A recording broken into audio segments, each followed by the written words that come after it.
এত মিল মহব্বত, মানে চোর বাটপাটদের ভিতরে যে কি পরিমাণ মিল মহব্বত থাকতে পারে এই বিলগুলো না দেখলে বুঝবেন না।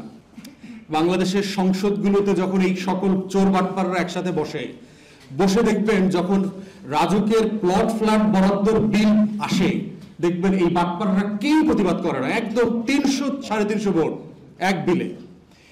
সকল বাটপারদের সামনে যখন বিল আসে যে ট্যাক্স ফ্রি 8 লাখ 10 লাখ অথবা মানে 20 লাখ টাকা ট্যাক্স ফ্রি করে দেবে আপনাকে, আপনি 1 কোটি 2 কোটি 5 কোটি টাকার দামের গাড়ি আনতে পারবেন, তখন দেখবেন সব পেঙ্গুইনরা একমত হয়ে যায়, কোনো দ্বিমত নাই পেঙ্গুইনদের মধ্যে।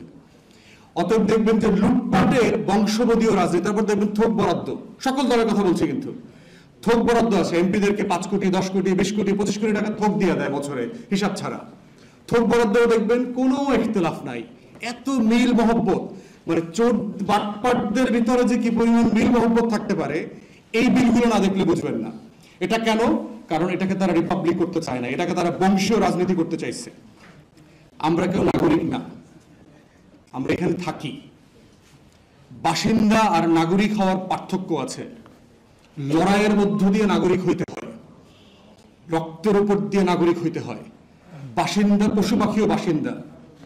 সুন্দরবনের একটা অংশ ভারতেও কিন্তু আছে। সুন্দরবনের বাঘ ভাল্লুক যখন বাংলাদেশ অংশ থেকে ভারতের অংশ যায়, তখন কি বিএসএফ ওকে আটকায়? ওর কি পাসপোর্ট দেখাইতে হয়? সুন্দরবনের পানি দিয়ে কুমিরটা যখন একই ঘোলা জল দিয়ে ভারত থেকে বাংলাদেশ অংশে ঢুকে হরিণ শিকার করতে আসে, ওর কি পাসপোর্ট লাগে? ওর পরিচয় লাগে? এনআইডি লাগে? লাগে না কেন? মানুষের কেন লাগে? বিএসএফ কেন আমাকে মারে? আমার লাশ কেন ঝুলায় রাখে? আমার ফেলানি কেন ঝুলায় রাখে? এই পার্থক্যটা বোঝার মধ্য দিয়ে হচ্ছে আপনি বাসিন্দা না নাগরিক এটা বুঝতে হবে, যে আপনাদেরকে মানুষ দিয়ে অপর আপনাকে কিভাবে ট্রিট করে। তো বাংলাদেশে কোনো নাগরিক নাই, বাংলাদেশে আমি শুধু দেখি বাসিন্দা। আমরা 20 কোটি মানুষ আছি এখানে, আমরা খাই দাই পশু পাখির মতো জীবনযাপন করি, আমরা নড়াচড়া করি না। আমারটা দেখি দেখবেন একটা লেসেস ফেয়ার অ্যাটিটিউড আছে বাংলাদেশের তরুণদের। আনটিল জুন জুলাই আগের কথা বলছি।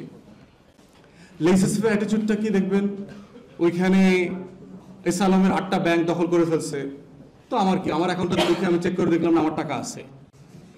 মানে এইরকম একটা মূর্খ জনপদে আমরা বাস করতেছি যে এসালম এখান থেকে 8টা ব্যাংক থেকে 20-30 বিলিয়ন ডলার লুট করে নিয়ে গেছে। এই কাস্টমাররা অ্যাকাউন্টে গিয়ে দেখে আমার 3,10,000 টাকা ছিল, আছে তো টাকা। এসালম টাকা চুরি করলো কেমনে? কথা ঠিক না? কারণ ব্যক্তিগতভাবে কেউ বলছে যে আমার টাকা অ্যাকাউন্টে নাই ভাই, টাকা চুরি হয়ে গেছে?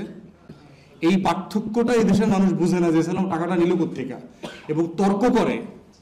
বহু বলদ দেখছি আমি যারা এসে আমার সাথে তর্ক করছে, বলে ভাই আমাদের কারো টাকা তো চুরি হয় নাই, টাকা তো আছে, এসালম টাকা নিল কোত্থেকে।